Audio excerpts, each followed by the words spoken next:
Good morning student. आज की इस फ्रेश मॉर्निंग में हम लोग स्टार्ट करने जा रहे हैं ट्रांसपोर्ट ऑफ गैसेस। आज ट्यूसडे है और हम लोग बेसिकली डिस्कस करेंगे ट्रांसपोर्ट ऑफ गैसेस में, मतलब कि गैसेस किस टाइप में हमारे बॉडी में माइग्रेट और मूव करता है from one place to another place. अब इस गैसेस में बेटा दो गैसेस मोस्ट इंपॉर्टेंट है, पहला एक ऑक्सीजन और दूसरा that is carbon dioxide. So first हम लोग ट्रांसपोर्ट ऑफ गैसेस के सब टॉपिक में डिस्कस करेंगे transport of oxygen. Transport of oxygen जरा गौर से देखेंगे। ऑक्सीजन का ट्रांसपोर्ट दो फॉर्म और दो के हेल्प से होता है। पहला आरबीसी जिसमें कंबाइन होता है हीमोग्लोबिन के साथ और फॉर्म करता है ऑक्सी हीमोग्लोबिन और तकरीबन 97% O2 आरबीसी के थ्रू पर ट्रांसपोर्ट होता है। नेक्स्ट आता है दैट इज प्लाज्मा जिसमें कि 3% और ये डिजोल्व फॉर्म में होता है। जबकि यहां पर एक चीज समझेंगे कि 1 ग्राम ऑफ हेमोग्लोबिन कंबाइन करता है तकरीबन 1.34 ml ऑफ O2। ध्यान रखिएगा ये बहुत ही इंपॉर्टेंट क्रेडेंशियल है और बहुत ही इंपॉर्टेंट टर्म्स है न्यूमेरिकल प्रॉब्लम्स के लिए। सो आप लोग इस चीज को अच्छे तरीके से देखें और जब समझ में ना आए तो इस वीडियो को कंटिन्यूअस रिवाइंड करके भी चेक करते रहें और देखते रहें जब तक आपको समझ में ना आ जाए। सो 100 ml ऑफ ब्लड में तकरीबन 15 ग्राम हीमोग्लोबिन का होता है। तो अब जरा देखो कि अगर 1 ग्राम हीमोग्लोबिन तकरीबन 1.34 ml O2 ट्रांसपोर्ट करता है, सो 100 ml ऑफ ब्लड कितना करेगा? So 15 gram of haemoglobin into 1.34 is equal to 20.1 ml O2 क्या करेगा? ट्रांसपोर्ट करेगा। जबकि transport of O2 bye RBC, अब जरा समझेंगे कारण O2 का ट्रांसपोर्ट दो फॉर्म से था, पहला प्लाज्मा जो कि 3% था, आरबीसी जो कि 97% था। यानी जो भी O2 का ट्रांसपोर्ट होगा आरबीसी के फॉर्म में, सो वो कितना होगा? 97% इंटू 20.1 दैट इज 19.4 ml। अब जबकि याद रखिएगा कि एक मॉलिक्यूल ऑफ हेमोग्लोबिन हैज 4 सब यूनिट और प्रत्येक सब यूनिट में एक हेम और एक पॉलीपेप्टाइड चेन प्रेजेंट होता है जिसे ग्लोबिन चेन कहते हैं। यहां पर आप देख लो हेम जो आयरन ग्रुप है और ये जो है दैट इज द ग्लोबिन जो कि एक अमीनो एसिड है। अब हीमोग्लोबिन कंबाइन करेगा O2 और फॉर्म क्या करेगा? Oxy haemoglobin. याद रखिएगा यहां पर Hb4 प्लस 4 O2 मॉलिक्यूल्स, सो कितने हो गए? Hb4O8 हो गए। जबकि सिंपल फॉर्म में हम लोग क्या देखते हैं? Hb plus O2 form HbO2 और ये रिवर्सिबल होता है और ये भी रिवर्सिबल होता है। नेक्स्ट जरा देखे इस जगह पे इस प्रोसेस को यहां पर देखना, हीमोग्लोबिन बाइंड किया O2 के साथ और फॉर्म किया HbO2 जिसे ऑक्सी हीमोग्लोबिन कहें। सो इस प्रोसेस को अपन ऑक्सीजनेशन कहें, लेकिन केमिस्ट्री के लैंग्वेज में addition of oxygen is known as oxidation. तो आज का इस वीडियो का सबसे पहला क्वेश्चन कि अपन ऑक्सी हीमोग्लोबिन के फॉर्मेशन प्रोसेस को ऑक्सीजनेशन क्यों कहते हैं, हम ऑक्सीडेशन क्यों नहीं कह सकते हैं। सो ये रहा आपका आज का पहला क्वेश्चन। नाउ अब अपन डिस्कस करते हैं मायोग्लोबिन के बारे में। मायोग्लोबिन होता क्या है? जैसा कि हम जानते हैं कि मायो वर्ड स्टैंड होता है मसल्स के लिए और ग्लोबिन प्रोटीन है, जबकि मायोग्लोबिन मसल्स में प्रेजेंट होता है। यह ऑक्सीजन बाइंडिंग प्रोटीन होता है, फाउंड होता है in the muscles tissue of vertebrates और एक मायोग्लोबिन ट्रांसपोर्ट करता है एक O2 मॉलिक्यूल्स को। यह फैक्ट ध्यान रखिएगा। जबकि हीमोग्लोबिन कितना? 4, ये कितना? 1। नेक्स्ट एक फैक्ट ध्यान रखिएगा। फैक्ट क्या है? During the 1 round through the body, मतलब एक राउंड मतलब ब्लड लंग से स्टार्ट करता है, हार्ट पे आता है, हार्ट से स्टार्ट करता है, टिश्यू पे जाता है। सेम चीज टिश्यू से स्टार्ट करता है, हार्ट पे आता है और हार्ट से स्टार्ट करके कहां पे? लंग्स पे पहुंचता है। That is the 1 round. So body about 25% of oxygen dissociation form oxy haemoglobin, यानी ऑक्सीजन डिसोसिएशन क्या फॉर्म करेगा? Oxy haemoglobin. जबकि अबाउट 75%, कुछ बुक में 76% भी मेंशन होंगे बेटा, है ना, लेकिन यहां पर अपन 75 कंसिडर करें, जबकि 75% of O2 is still associated with haemoglobin, यानी ये O2 HbO2 के फॉर्म पे रहता है कितना, 75%, जबकि 25% ही हीमोग्लोबिन क्या करता है, O2 को रिलीज करता है इन वेनस ब्लड। क्लियर है, कंप्लीट वन राउंड में। ये फैक्ट्स एंड फिगर की बात कर रहा हूं मैं। जबकि हमें एक और चीज याद रखना है, इसमें क्या है कि 100 ml of arterial blood deliver 25% of O2, that is nearly 5 ml to the tissue, यानी 100 ml आर्टेरियल ब्लड डिलीवर करेगा कितना, 25% ऑफ O2, तकरीबन वैल्यू क्या हो जाएगी, nearly about 5 ml of the tissue. बेटा ये जितने भी फैक्ट्स और फिगर है, ये फैक्ट्स और फिगर कोई न्यूमेरिकल क्रेडेंशियल इस पे नहीं है, सिर्फ आपको याद रखना है क्योंकि ये फैक्ट है, दैट्स वाई। और आज का हमारा second question, what is myth haemoglobin, ये आपको कमेंट बॉक्स में जैसे ही वीडियो देखो वैसे ही आप मुझे कमेंट बॉक्स में पिंग करो। नेक्स्ट अब हम लोग जो डिस्कस करते हैं that is oxy haemoglobin dissociation curve. अब ये क्या है, ये एक्चुअल में कर्व प्लॉट किया गया है, पार्शियल प्रेशर ऑफ O2 और परसेंटेज सैचुरेशन ऑफ हीमोग्लोबिन के बीच का। यानी क्या चीज है, परसेंटेज सैचुरेशन ग्राफ है किसके किसके बीच का, हीमोग्लोबिन टू PO2 यानी पार्शियल प्रेशर ऑफ O2 के बीच में।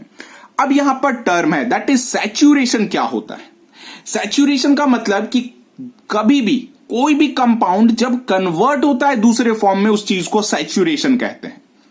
अब सैचुरेशन यहां पर हम दो टाइप के सैचुरेशन के बारे में डिस्कस करेंगे। पहला आता है फुल्ली सैचुरेटेड और दूसरा आता है पार्शियल सैचुरेटेड। फुल्ली सैचुरेटेड का मतलब व्हेन अ रिड्यूस्ड हेमोग्लोबिन जब कन्वर्ट होता है ऑक्सी हीमोग्लोबिन में, उस चीज को अपन क्या कह सकते हैं, फुल्ली सैचुरेटेड। एग्जांपल से समझने का कोशिश करें क्योंकि डेफिनेशन थोड़ा सा कॉम्प्लिकेटेड हो जाता है। मतलब कि अगर एक हीमोग्लोबिन मॉलिक्यूल बाइंड कर रहा है 4 O2 मॉलिक्यूल्स के साथ, क्यों, क्योंकि एक हीमोग्लोबिन मॉलिक्यूल्स का कैपेसिटी है कि वो 4 ऑक्सीजन मॉलिक्यूल्स को क्या कर सकता है, बाइंड कर सकता है। सो उस टर्म को अपन क्या कहेंगे, फुल्ली सैचुरेटेड कहेंगे। क्यों, क्योंकि पहले हीमोग्लोबिन था, आफ्टर दैट ऑक्सीजनेशन होने के बाद वो क्या बन गया, HbO2, जिसे ऑक्सी हीमोग्लोबिन कहते हैं। अब सेकंड टर्म आता है कि what do you mean about the partial saturated. Partial saturated अब आपको शायद समझने में आसानी हो, जैसे कि जब एक Hb कंटेन होगा मिक्सचर ऑफ Hb और HbO2 में, यानी हीमोग्लोबिन के कंटेंट में दोनों मिक्सचर प्रेजेंट होंगे, एक प्लेन हीमोग्लोबिन भी प्रेजेंट होगा प्लस ऑक्सी हीमोग्लोबिन भी प्रेजेंट होगा। सो इस चीज को पार्शियल सैचुरेशन कहते हैं। इसके लिए भी मैंने आपके लिए एग्जाम्पल को डिस्प्ले किया है। यानी अगर एक हीमोग्लोबिन बाइंड करता है 2 O2 मॉलिक्यूल्स के साथ, तो देन इसे क्या कहेंगे, पार्शियल सैचुरेटेड कहेंगे। अब नेक्स्ट टर्म है दैट इज परसेंटेज सैचुरेशन। क्या है परसेंटेज सैचुरेशन का मतलब होता है कि haemoglobin express the average saturation of haemoglobin with O2, यानी हीमोग्लोबिन जो एवरेज सैचुरेशन शो कर रहा है O2 के साथ बाइंड करने में, उस चीज को क्या कहेंगे, परसेंट सैचुरेशन कहेंगे। अब जो ऑक्सी हीमोग्लोबिन डिसोसिएशन कर्व है, इसका कर्व किस टाइप का होता है, तो इसका कर्व होता है एस शेप्ड कर्व। एस यहां पे स्टैंड होता है सिग्मोइड कर्व, और इस सिग्मोइड कर्व को समझने से पहले हम लोग एक वैल्यू के बारे में डिस्कस करेंगे, जिस वैल्यू का नाम है P50 वैल्यू। P50 वैल्यू का मतलब होता है कि partial of O2 eight which 50% of haemoglobin gate saturated. मतलब कि O2 का कितना पार्शियल पोजीशन पे हमारा हीमोग्लोबिन का सैचुरेशन 50% हो जाएगा, यानी कितना पार्शियल प्रेशर ऑफ O2, फिर से रिपीट कर रहा हूं मैं कि कितना पार्शियल प्रेशर ऑफ O2 जिसमें कि हीमोग्लोबिन का सैचुरेशन 50% तक पहुंच जाए, उस चीज को अपन P50 वैल्यू कहते हैं। अब that is P50 value. P50 value जो होता है वो इनवर्सली प्रोपोर्शनल होता है affinity of haemoglobin for O2, यानी जैसे जैसे हीमोग्लोबिन O2 के साथ बाइंडिंग वैल्यू हाई शो करेगा उस टाइप में P50 वैल्यू घट जाएगा। नेक्स्ट, नॉर्मल एडल्ट के लिए P50 वैल्यू जो होता है वो नियरली 27 mm ऑफ Hg होता है, और फिटस के लिए affinity of haemoglobin higher than the adult, यानी इससे क्या होगा, ज्यादा होगा। अब अपन ऑक्सीजन डिसोसिएशन कर्व पे डिस्कस करेंगे। ऑक्सीजन डिसोसिएशन कर्व कुछ इस टाइप का आपको दिखेगा। एक side percentage saturation of haemoglobin है, एक साइड PO2 वैल्यू है। यहां पर देखो आप, मैंने P50 वैल्यू को डिमॉन्स्ट्रेट किया है। ये जो पार्शियल प्रेशर ऑफ O2 है ये 27 mm ऑफ Hg है। अब जैसे ही ये partial pressure of O2 27 mm of Hg पहुंचेगा, वैसे ही क्या होगा कि Hb का सैचुरेशन वो पार्शियल होकर के 50 तक पहुंच जाएगा, और जब ये value partial pressure of O2 100 पहुंचेगा तो ये सैचुरेशन बढ़ करके तकरीबन 97 पहुंच जाएगा। हम लोग यहां पर PO2 100 इस वजह से लेते हैं क्योंकि हम लोग देखते हैं एल्वियोलर एयर में ऑक्सीजन का जो प्रेशर होता है, पार्शियल प्रेशर, वो तकरीबन 104 होता है, यानी नेट डिफ्यूजन ऑफ ऑक्सीजन वो कितना का होता है, 104 mm ऑफ Hg का होता है। यही कारण है इस ग्राफ में हम PO2 को कंसिडर्ड 100 mm ऑफ Hg करते हैं। क्लियर है, परसेंटेज नहीं है ये 100 mm ऑफ Hg प्रेशर है, क्योंकि एल्वियोली में partial pressure of O2 104 mm of Hg होता है। नेक्स्ट, कि ये ग्राफ किस चीज पे डिपेंड करेगा, अब जरा देखेंगे। पहला, अगर partial pressure of O2 increase करेगा, partial pressure of CO2 decrease करेगा, H प्लस डिक्रीज करेगा, टेम्परेचर डिक्रीज करेगा, और 2,3 डाइफॉस्फो ग्लिसरल एल्डिहाइड। यह ध्यान रखिएगा, बहुत सारे बुक यहां पर 2,3-BPG भी कहते हैं, मतलब 2,3 बाई फॉस्फोग्लिसरल एल्डिहाइड भी मेंशन करते हैं, तो कंफ्यूज मत होइएगा। अब जरा देखिएगा, जैसे ही O2 इंक्रीज किया, एसोसिएशन कर्व किधर की ओर होगा, लेफ्ट साइड शिफ्ट करेगा। अभी अपन देखेंगे कि किस टाइप में लेफ्ट साइड, और फाइनली P50 वैल्यू क्या हो जाएगा बेटा, डिक्रीज हो जाएगा। अब मान लो सेकंड केस कि O2 अगर डिक्रीज किया तब CO2 इंक्रीज करेगा, H प्लस इंक्रीज करेगा, टेम्परेचर इंक्रीज करेगा, और 2,3 डाइफॉस्फोग्लिसरल एल्डिहाइड भी इंक्रीज करेगा। सो डिसोसिएशन कर्व शिफ्ट किधर की ओर होगा, राइट हैंड साइड, और P50 वैल्यू क्या हो जाएगा, इंक्रीज हो जाएगा। अब अपन इस डायग्राम से समझे कि लेफ्ट और राइट शिफ्ट जो हम लोग यहां पर देखें, उस इफेक्ट का नाम क्या है और ये शिफ्टिंग होता कैसे है। अब जरा देखेंगे, इसे राइट शिफ्ट कह रहे क्योंकि अपनी जो राइट हैंड है वो ये साइड पड़ती है, हमेशा ध्यान रखिएगा। ऑन पेपर डिफरेंट नहीं होता है, जबकि डायग्राम में ये डिफरेंट हो जाता है। ऑन पेपर में आपको same as your hand discuss करना होता है। ये अभी हम लोगों ने देखा ऑक्सीजन हीमोग्लोबिन कर्व है, और ये बेसिकली क्या है बेटा, ये जो है दैट इज सिग्मोइड कर्व है। अब नेक्स्ट देखो, पहला, अगर मान लीजिए टेम्परेचर इंक्रीज कर गया, मतलब कहीं ना कहीं O2 डिक्रीज करेगा, यानी इस केस में क्या हो रहा है, O2 डिक्रीज हो रहा है। O2 डिक्रीज हुआ तो CO2 का कंसंट्रेशन बढ़ गया, टेम्परेचर बढ़ गया, H प्लस कंसंट्रेशन बढ़ गया, 2,3 डाइफॉस्फोग्लिसरल एल्डिहाइड इंक्रीज कर गया, और अल्टीमेटली क्या हो गया, pH डिक्रीज कर गया।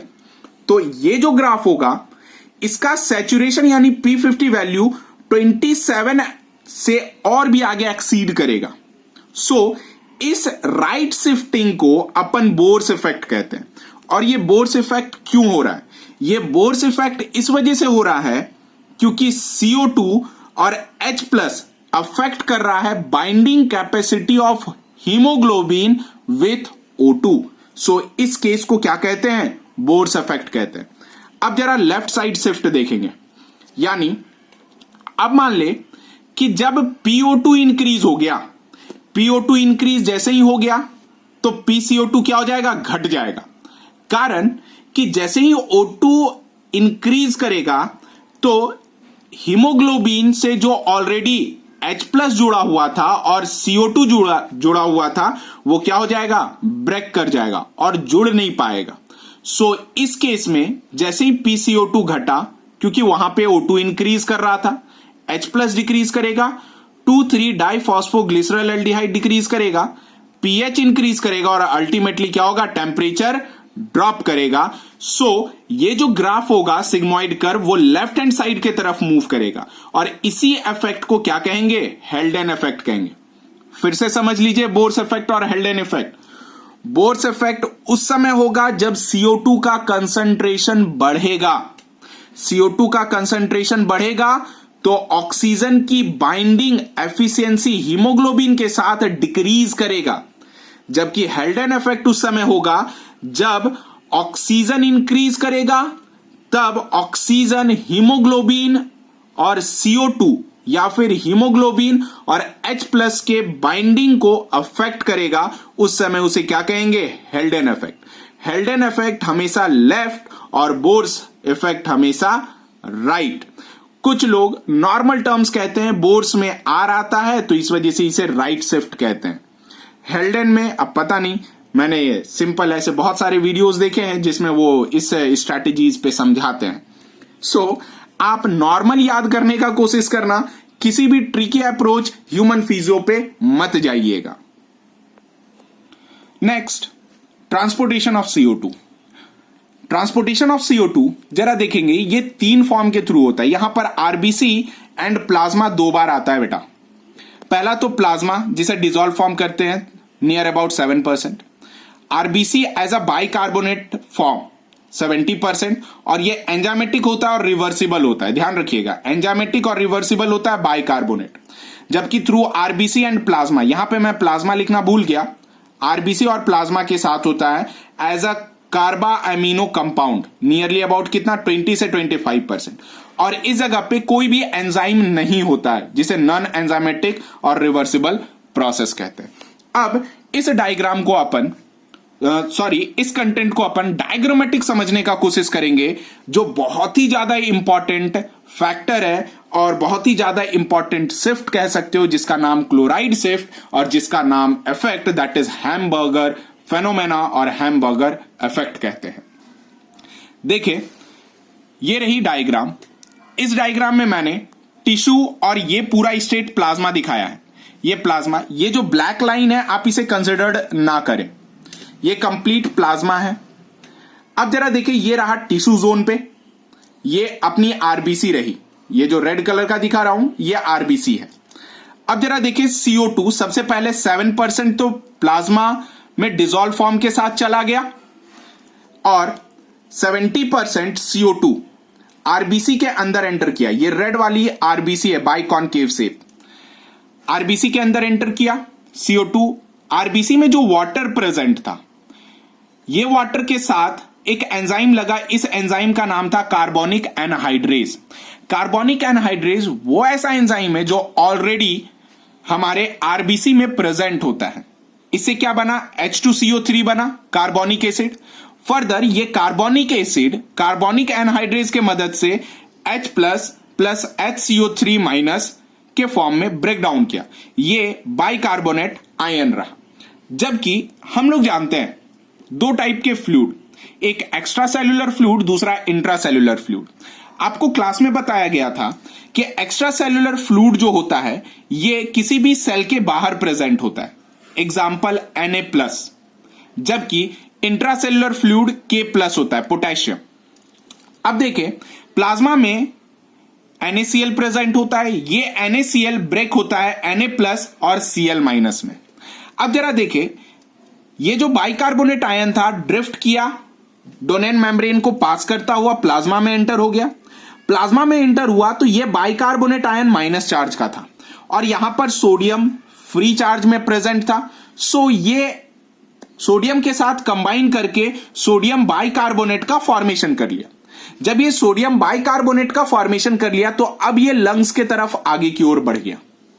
अब ये प्लाज्मा के थ्रू जा रहा है, यानी प्लाज्मा के थ्रू पर किस फॉर्म पे, सोडियम बाइकार्बोनेट के फॉर्म पे जा रहा है।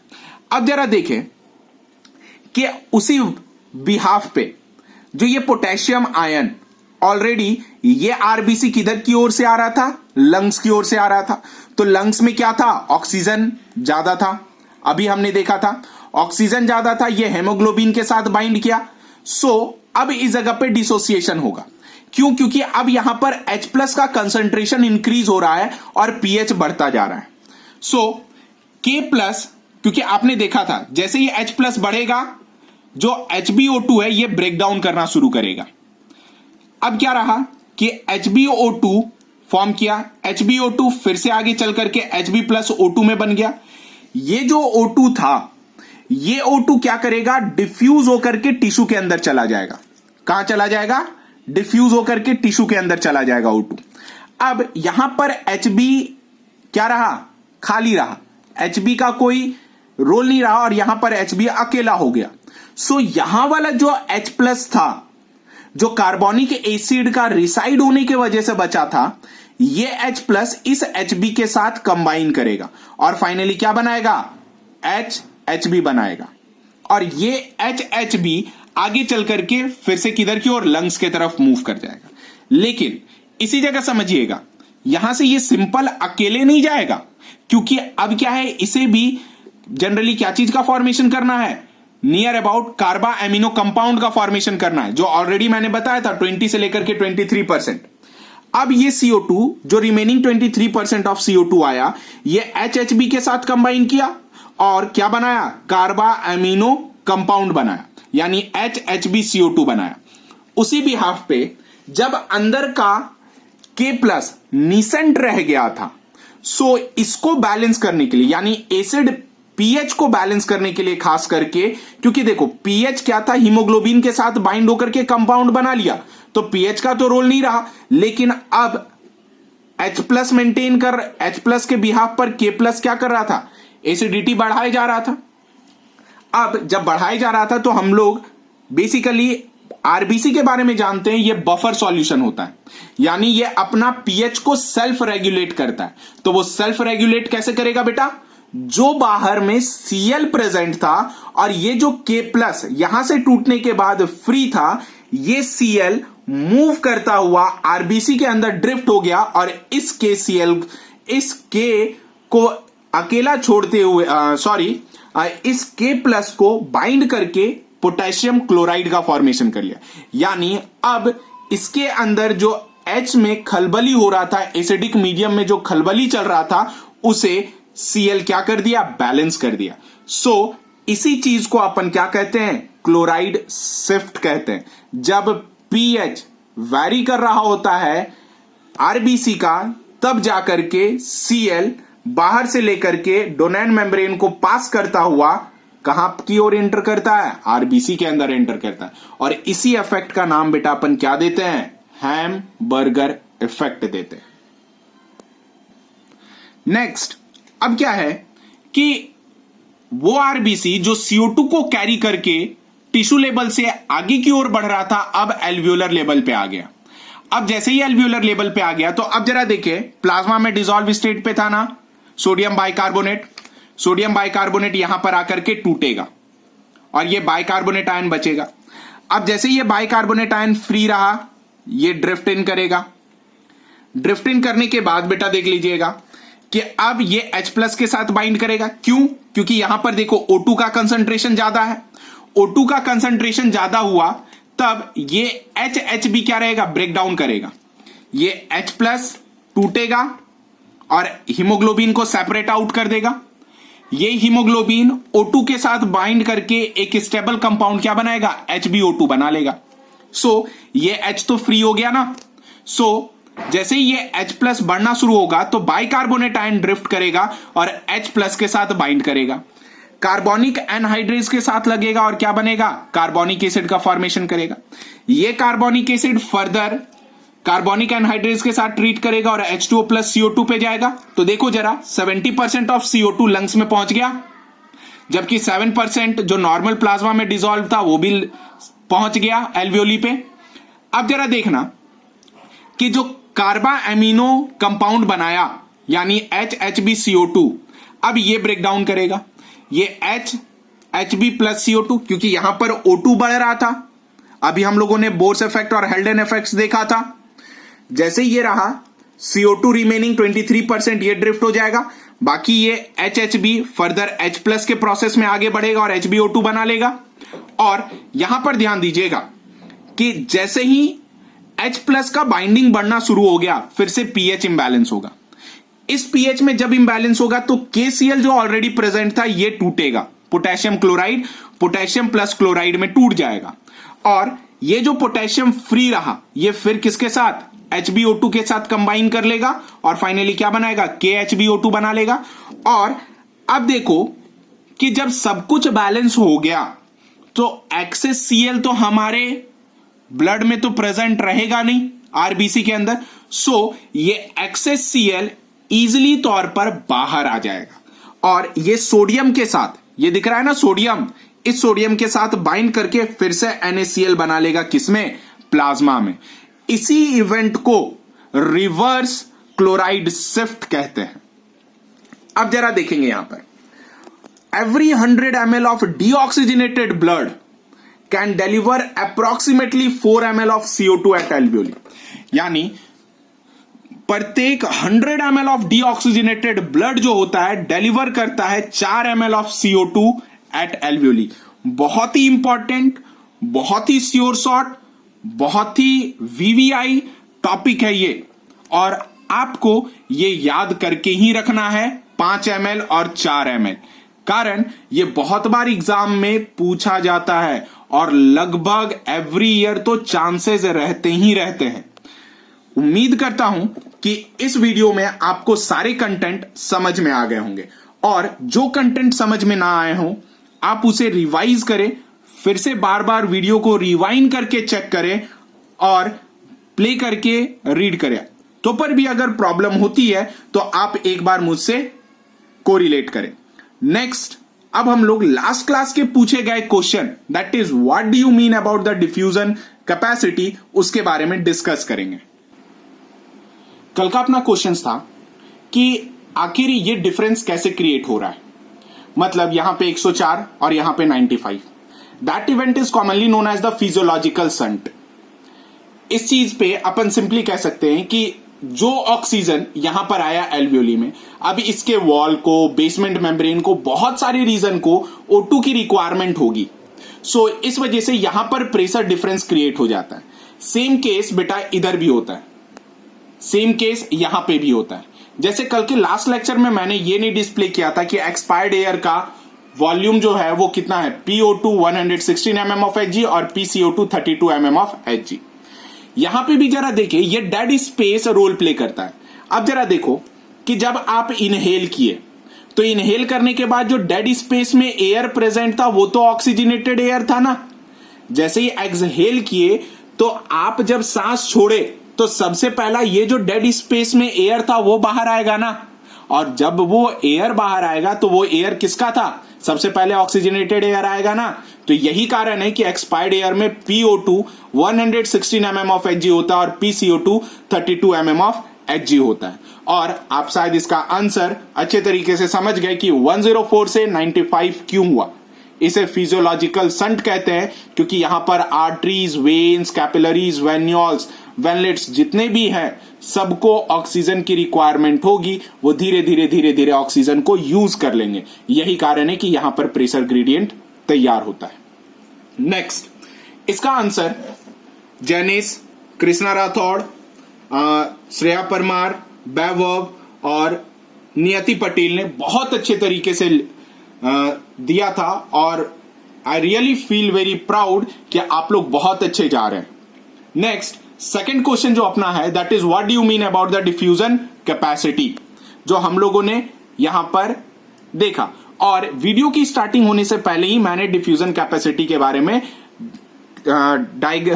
रिटन फॉर्म को मैंने दिखा दिया क्योंकि वो जस्ट टॉपिक के ऊपर लिखा हुआ था।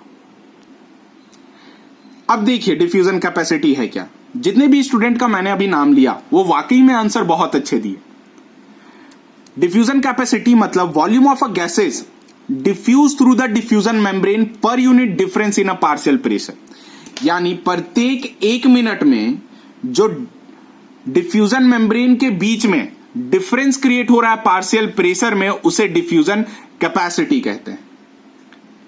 ये जो है ये एक्चुअल में आरबीसी का यानी ऑक्सीजन और कार्बन डाइऑक्साइड जो डिफ्यूज कर रहा है लंग्स और आरबीसी और लंग्स के ब्लड वेसल्स में, उस चीज के डिफरेंस को अपन क्या कह रहे हैं, दैट इज डिफ्यूजन कैपेसिटी कह रहे हैं। ये हमारे जितने भी स्टूडेंट्स हैं और जिन्होंने कमेंट किया है उनमें मोस्ट ऑफ आंसर इसी फॉर्मेट को जाता है और कॉन्ग्रेचुलेशंस, आपके सारे लोगों के आंसर राइट हैं। सो आज का वीडियो यहीं तक, मिलते हैं अपने नेक्स्ट यूट्यूब लेक्चर्स में और डिस्कस करते हैं हेल्थियर क्वेश्चंस। सो अभी के लिए स्टे सेफ, स्टे हेल्थी।